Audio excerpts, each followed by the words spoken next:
Bonjour à tous et bienvenue sur la chaîne Les rouages du français.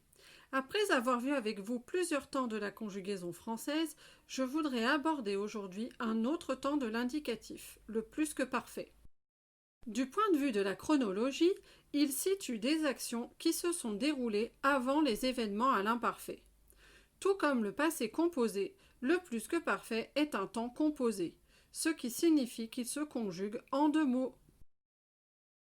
Les deux mots qui permettent de former le plus que parfait sont un auxiliaire, être ou avoir, conjugué à l'imparfait de l'indicatif, et un participe passé, celui du verbe que vous souhaitez conjuguer. Par exemple, les participes passés peuvent être mangé, rougi, pris, couvert, écrit ou vu. Si vous avez besoin d'une petite mise au point sur la notion de participe passé, vous trouverez en haut de la page le lien de la vidéo qui traite ce sujet. Voici quelques exemples de verbes conjugués au plus que parfait, en fonction des divers groupes. On peut noter que l'auxiliaire est conjugué à l'imparfait, quel que soit le groupe du verbe. Pour le premier groupe, le participe passé s'achève par « et ». Par exemple, j'avais chanté, nous avions tenté.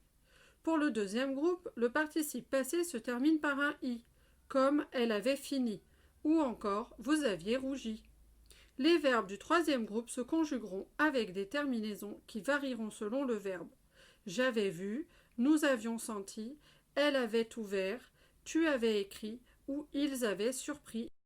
Comme l'auxiliaire est conjugué à l'imparfait, il est nécessaire de connaître par cœur la conjugaison des auxiliaires être et avoir à l'imparfait.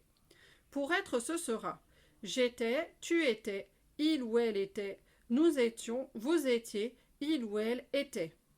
Et pour avoir, j'avais, tu avais, il ou elle avait, nous avions, vous aviez, ils ou elles avaient. Certains verbes se conjuguent avec avoir, d'autres avec être. Comment choisir entre les deux? Sachez que la plupart des verbes se conjuguent avec avoir, comme j'avais perçu par exemple.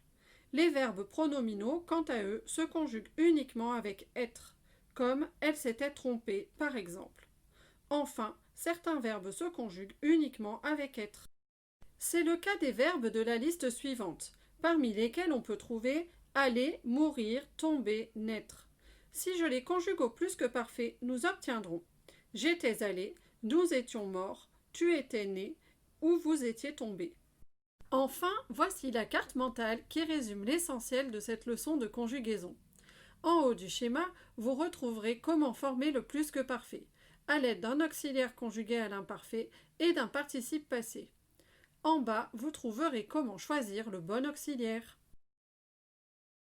Cette nouvelle leçon se termine. Si elle vous a plu, n'hésitez pas à vous abonner à la chaîne et à cliquer sur le pouce bleu. Merci de votre écoute et à bientôt pour un nouveau cours.